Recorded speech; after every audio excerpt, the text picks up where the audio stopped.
Hello everybody and welcome back once again to my reviews. This is a review of the Aliens Trident comic, issue number 11 of December of 1991. For me, this one, I mean, people can argue with this, but I think this has the best cover art. I like this picture. This is brilliant. The picture of Noguchi and Broken Tusk at the end of Aliens, because this is the end now of Aliens vs Predator. This episode is the last section of Aliens vs Predator Prey.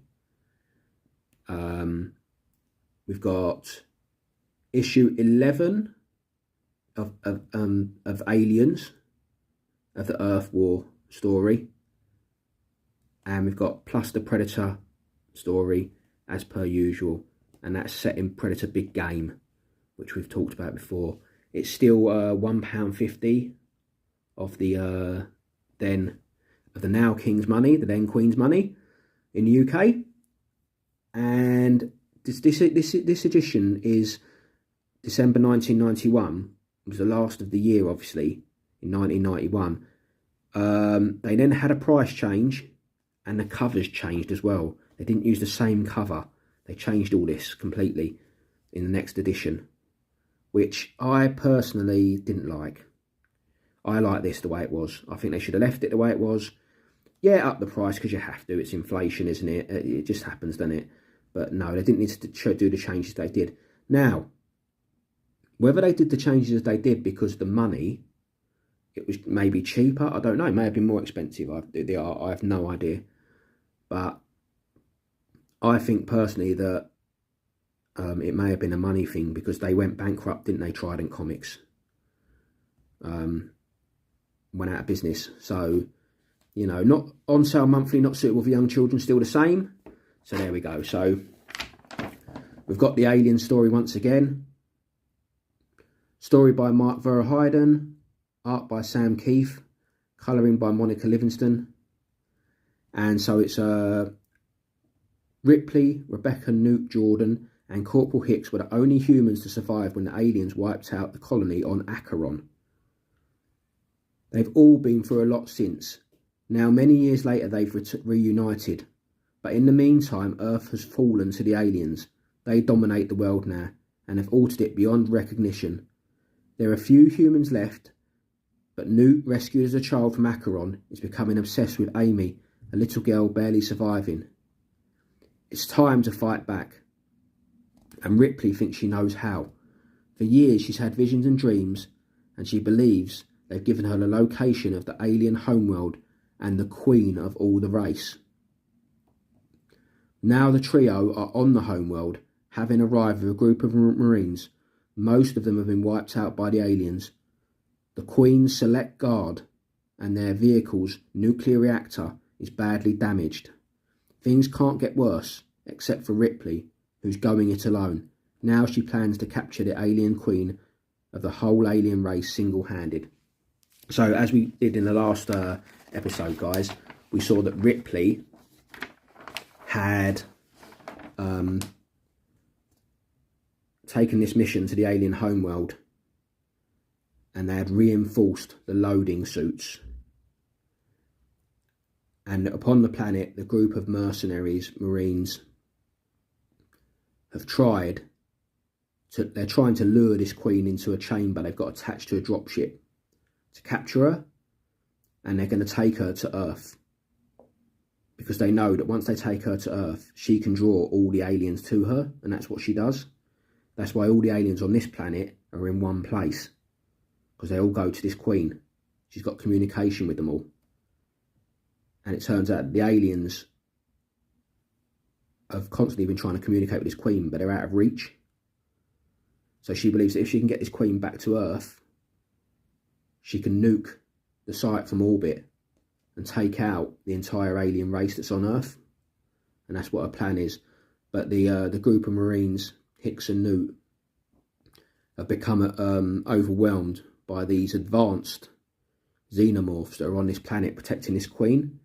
She spawns some advanced sort of xenomorphs that are huge, and they're able to cut through metal and stuff with their teeth and destroy like metal.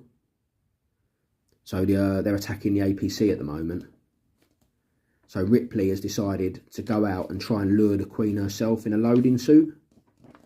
But what she does is she cuts the Queen away from the hive of the cocoon and pushes it away so that she's on her own. And then the Queen emerges. And in the comic, she uses the loading suit to grab the Queen and pull the Queen into that birthing chamber. So there's the APC, and it's being overrun by all the aliens around it. So they get out and have a last stand. They're all fighting, the Marines, Hicks, Newt, and everybody are trying to survive.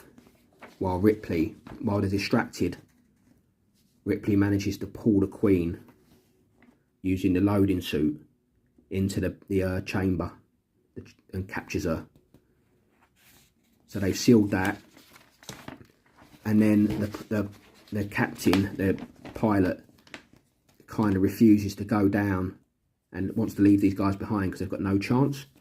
So Ripley encourages him at gunpoint to make sure she goes back for them.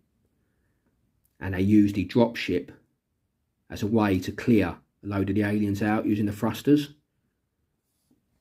which enables the mercenaries Newt and Hicks to escape. And then that's how she's got the Queen. And then inside the APC that they leave behind is a nuke.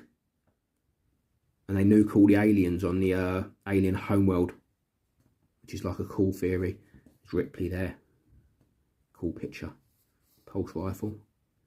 The art, like I say, I'll go on about the art again, but the art changed significantly in these later editions, which wasn't really for me, but may have been for someone else. So there it is, that's the Queen trapped in the chamber now. And Ripley has got her finally trapped, ready to take back to Earth.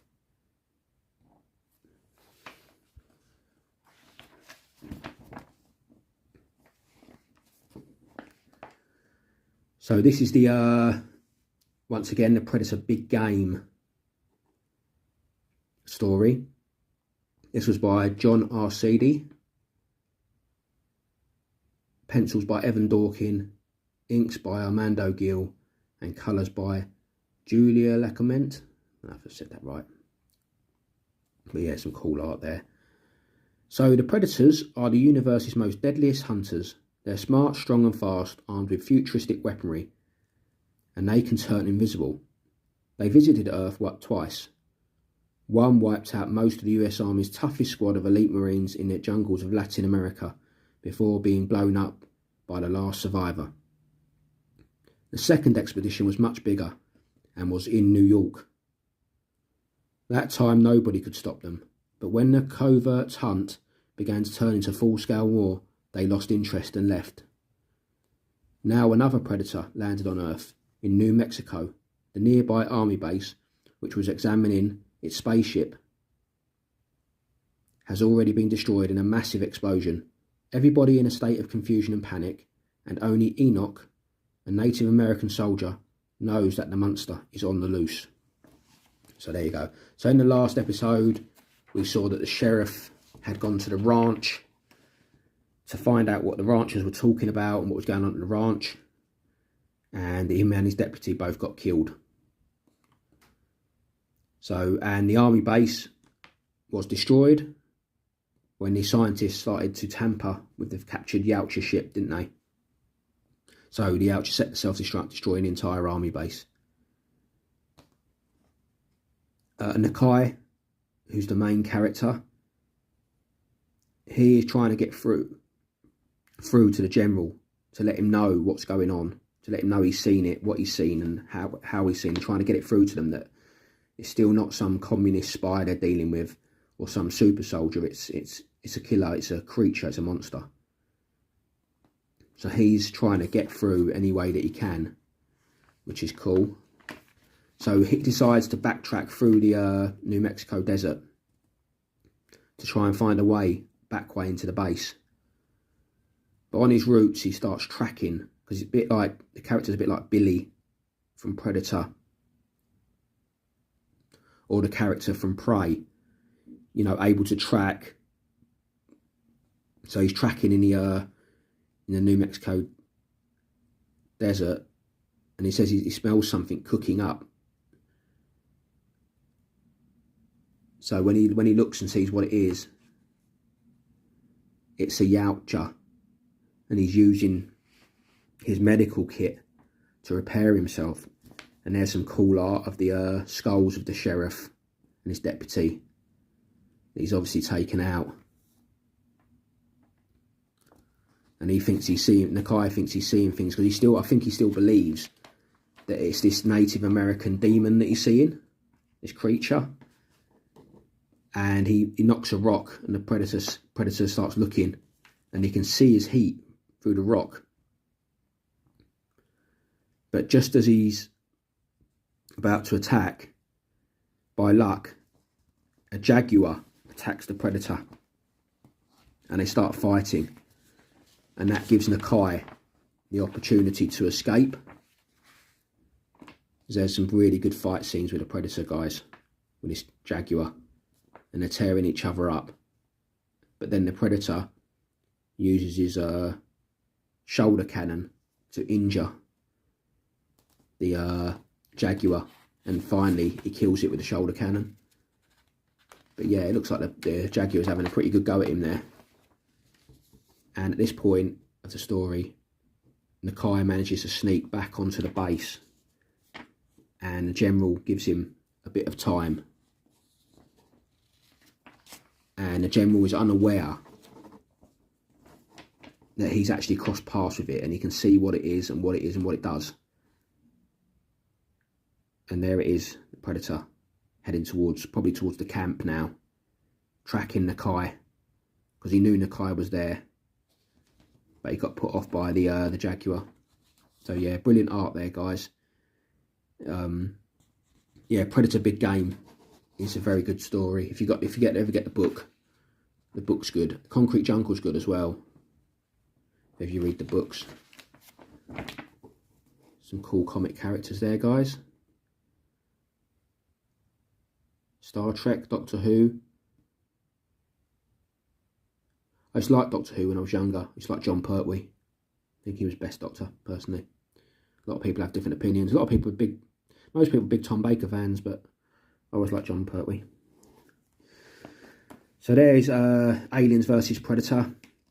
So we got a story by Randy Stradley, pencils by Phil Norwood, inks by Carl Story, and colours by Monica Livingston.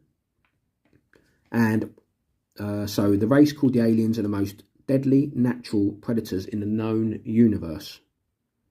They're incredibly vicious and virtually unstoppable. The only defence against them is to be on a different planet. The race called the Predators may have less fear, some natural assets, but they make up for it with sophisticated weaponry, intelligence and hunting skill. They may be the universe's most formidable hunters. Now they're after the toughest prey of all, the aliens.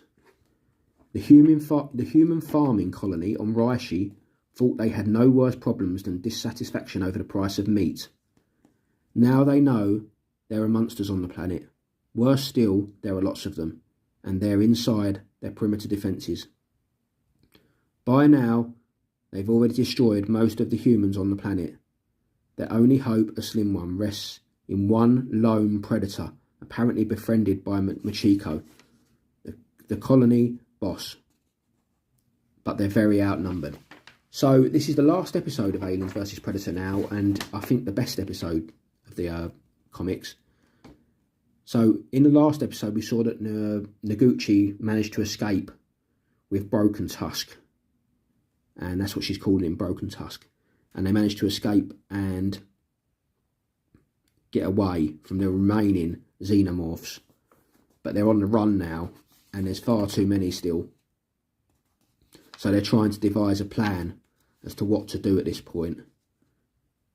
The colonists are all still trying to protect their investment, i.e. the money side of the Rhinoff. Well, it's all dead now anyway, so I don't know what they're on about, but because they went trampling through the town in the last episode, didn't they? And they're all covered in acid and died because they crushed all the aliens and all the predators.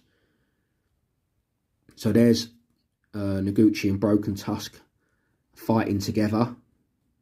Now, this is very much the same as AVP, the movie, in this part.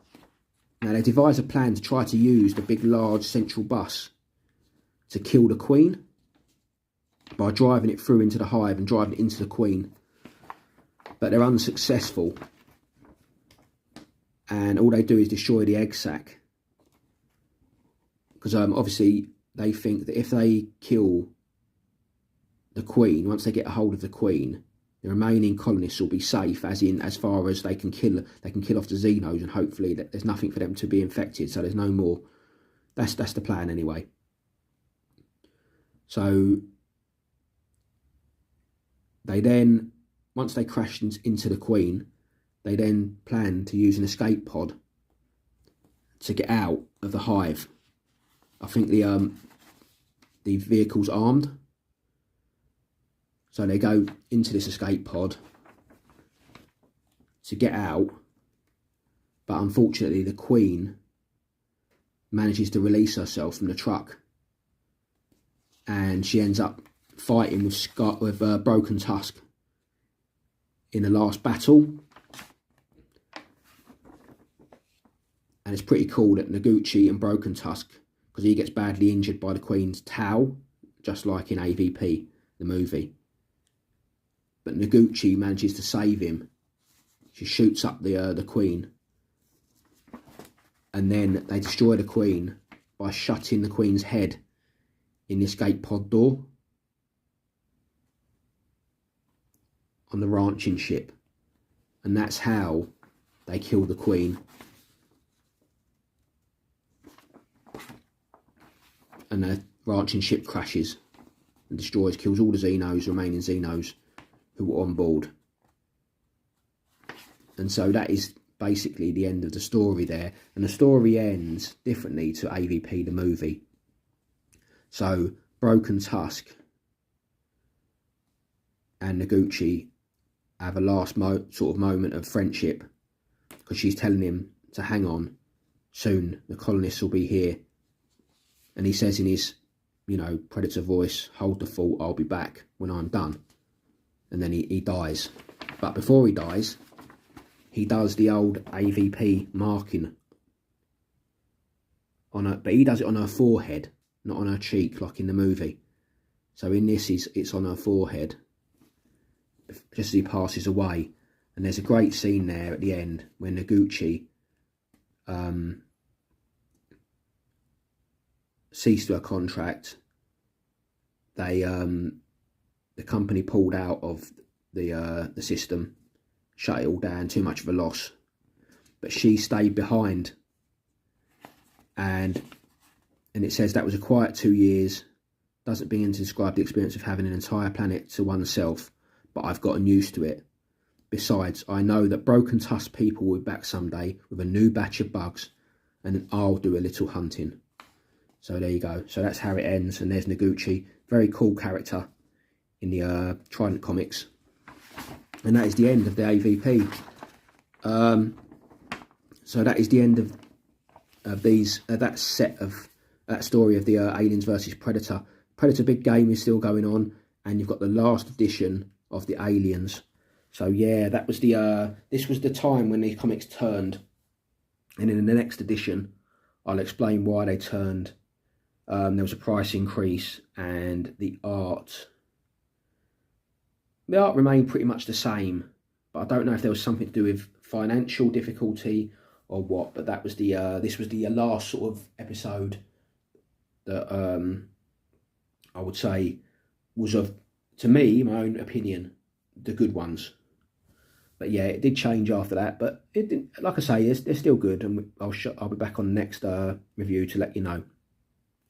Thanks for tuning in, guys. So this is issue 11 of, again, December 1991 of the Aliens Trident Comics. Thanks for tuning in. Don't forget to like and subscribe, and I will see you people on the next one. Stay frosty.